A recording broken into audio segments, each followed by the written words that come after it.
ദൈവനാമത്തിന് മഹത്വമുണ്ടാകട്ടെ. പ്രിയ സഹോദരങ്ങളെ, വിശുദ്ധ ആരാധനയിൽ ഏറ്റവും ഭക്തി നിർഭരമായ നമ്മുടെ രോമാഞ്ചമുണർത്തുന്ന ആ വലിയ നിമിഷം ഏതാണെന്ന് നിങ്ങൾക്കറിയാമോ? അതെ, വൈദികൻ ആ വെളുത്ത അപ്പം കൈകളിലെടുത്ത് സ്വർഗത്തേക്ക് നോക്കി ആശീർവദിച്ച് വിശ്വാസികൾക്ക് കാണാനായി മുകളിലേക്ക് ഉയർത്തിപ്പിടിക്കുന്ന ആ നിമിഷം. എന്നാൽ സത്യം പറയട്ടെ, ആ നിമിഷം പള്ളിയിലുള്ള പലരും എന്താണ് ചെയ്യുന്നത്?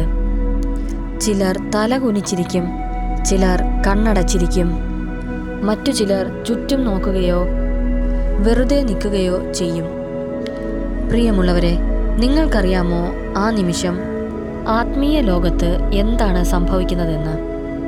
വൈദികൻ ഉയർത്തിപ്പിടിച്ചിരിക്കുന്നത് വെറുമൊരു അപ്പമല്ല, അത് സാക്ഷാൽ ഈശോയുടെ ശരീരവും രക്തവും ആത്മാവും ദൈവത്വവുമാണ്. ആ നിമിഷം നിങ്ങളുടെ കൺമുന്നിൽ സ്വർഗവും ഭൂമിയും കൂട്ടിമുട്ടുകയാണ്. ആ സമയം നിങ്ങൾ തല കുനിച്ച് ഇരുന്നാലോ ശ്രദ്ധ തിരിച്ചുവിട്ടാലോ നിങ്ങളുടെ ജീവിതത്തിലേക്ക് ലഭിക്കേണ്ട പറഞ്ഞറിയിക്കാൻ കഴിയാത്ത വലിയൊരു അനുഗ്രഹമാണ് നഷ്ടപ്പെടുന്നത്. ആരാധനയിൽ വൈദികൻ ഓസ്തി ഉയർത്തുമ്പോൾ നിങ്ങൾ എന്താണ് പ്രാർത്ഥിക്കേണ്ടത്? ആ സമയത്ത് നിങ്ങൾക്ക് ലഭിക്കാൻ പോകുന്ന ഭയാനകമായ 5 ആത്മീയ അത്ഭുതങ്ങളെക്കുറിച്ചാണ് ഇന്ന് നമ്മൾ സംസാരിക്കാൻ പോകുന്നത്. ഇത് കേട്ട് കഴിഞ്ഞാൽ ഇനി ആരാധനയിൽ ഓസ്തി ഉയർത്തുമ്പോൾ ഒരിക്കലും തല കുനിച്ച് ഇരിക്കില്ല, മറിച്ച് കണ്ണു നിറഞ്ഞ് ഈശോയെ നോക്കും. നമ്മുടെ രഹസ്യങ്ങളിലേക്ക് കടക്കുന്നതിന് മുമ്പ് വിശുദ്ധ ആരാധനയിലെ ഈശോയുടെ ജീവിക്കുന്ന സാന്നിധ്യത്തിൽ നിങ്ങൾ പൂർണ്ണമായി വിശ്വസിക്കുന്നുണ്ടോ? എൻ്റെ കർത്താവേ, എൻ്റെ ദൈവമേ എന്ന് ആഗ്രഹിക്കുന്നവർ ഈ നിമിഷം തന്നെ താഴെ കമൻറ്റ് ബോക്സിൽ ഈ വലിയ പ്രാർത്ഥനയൊന്ന് കമൻറ്റ് ചെയ്യുക. എൻ്റെ കർത്താവേ, എൻ്റെ ദൈവമേ, ഞാൻ അങ്ങയെ ആരാധിക്കുന്നു. നിങ്ങളുടെ ഈ പരസ്യമായ വിശ്വാസ പ്രഖ്യാപനം അടുത്ത ആരാധനയിൽ നിങ്ങളുടെ ജീവിതത്തെ അത്ഭുതകരമായി മാറ്റാൻ സഹായിക്കട്ടെ.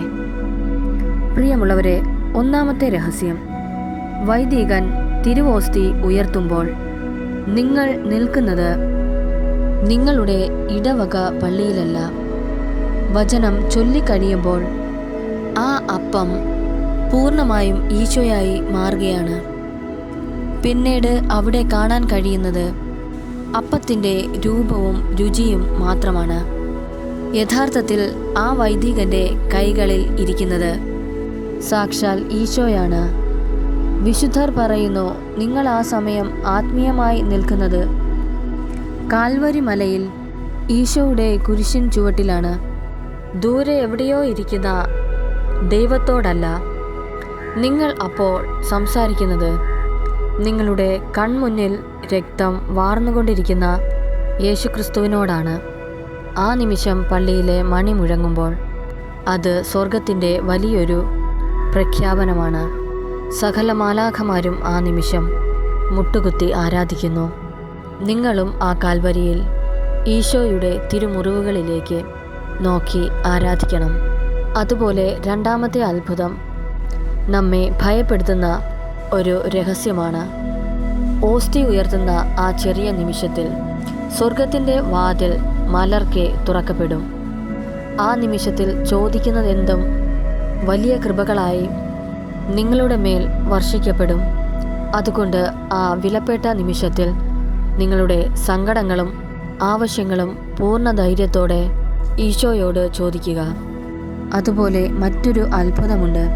വൈദികൻ ഓസ്തി ഉയർത്തുമ്പോൾ നീ ഈശോയെ വലിയ സ്നേഹത്തോടെ നോക്കുക. അപ്പോൾ തിരികെ ഈശോയും നിന്നെ വലിയ സ്നേഹത്തോടെ നോക്കും. ആ സ്നേഹം നിറഞ്ഞ നോട്ടം നിങ്ങളുടെ സകല പാപങ്ങളെയും ശാപങ്ങളെയും കഴുകിക്കളയാൻ ശക്തിയുള്ളതാണ്. മൂന്നാമതായി, അങ്ങനെയാണെങ്കിൽ ആ നിമിഷം നമ്മൾ എന്ത് പ്രാർത്ഥിക്കണം? ഈശോയോടുള്ള പ്രാർത്ഥന.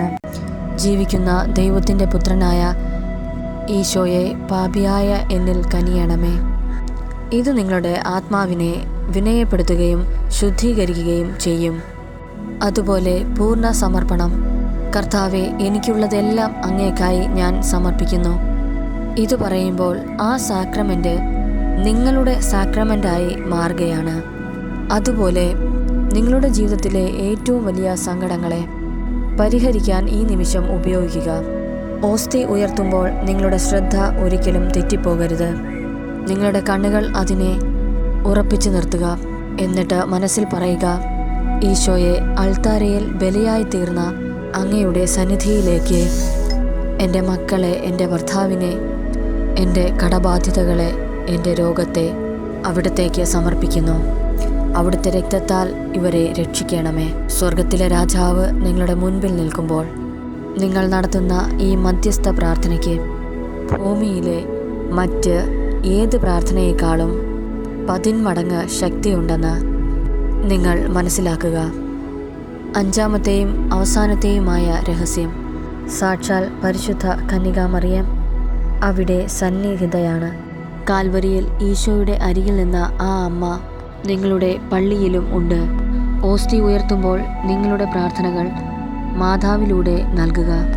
മനസ്സിൽ ഇങ്ങനെ പ്രാർത്ഥിക്കുക: പരിശുദ്ധ അമ്മേ, അങ്ങ് കാൽവരിയിൽ ഈശോയെ ആരാധിച്ച അതേ സ്നേഹത്തോടെ, അതേ കണ്ണുകളോടെ ഇപ്പോൾ ഈശോയെ ആരാധിക്കാൻ എന്നെ സഹായിക്കണമേ. അമ്മയോട് ചേർന്ന് നിങ്ങൾ ഈശോയെ ആരാധിക്കുമ്പോൾ അത് ഏറ്റവും പൂർണ്ണമായ ആരാധനയായി മാറും. ഇങ്ങനെ പ്രാർത്ഥിച്ച് ശീലിച്ചാൽ നിങ്ങളുടെ ദൈനംദിന ജീവിതത്തിൽ ഈശോയുടെ സാന്നിധ്യം നിങ്ങൾക്കെപ്പോഴും അനുഭവിക്കാൻ കഴിയും. പിശാചിൻ്റെ പ്രലോഭനങ്ങളിൽ നിന്ന് വലിയൊരു കാവൽ നിങ്ങൾക്ക് ലഭിക്കും. പ്രിയ സഹോദരങ്ങളെ, ആരാധനയിൽ ഓസ്തി ഉയർത്തുമ്പോൾ സ്വർഗം ഭൂമിയിലേക്ക് ഇറങ്ങി വരുന്ന നിമിഷമാണ്. അടുത്ത പ്രാവശ്യം തിരുവത്താഴ ആരാധനയ്ക്ക് പോകുമ്പോൾ ഓസ്തി ഉയർത്തുമ്പോൾ ഒരിക്കലും തലകുനിച്ചിരിക്കരുത്. കണ്ണുകൾ തുറന്ന് വലിയ വിശ്വാസത്തോടെ, സ്നേഹത്തോടെ ഈശോയെ നോക്കുക. ഹൃദയം തുറന്ന് പ്രാർത്ഥിക്കുക. ഈ കേട്ട വചനത്താൽ ദൈവം നമ്മെ ഓരോരുത്തരെയും അവിടുന്ന് അനുഗ്രഹിച്ച് കാക്കുമാറാകട്ടെ. ആമേൻ.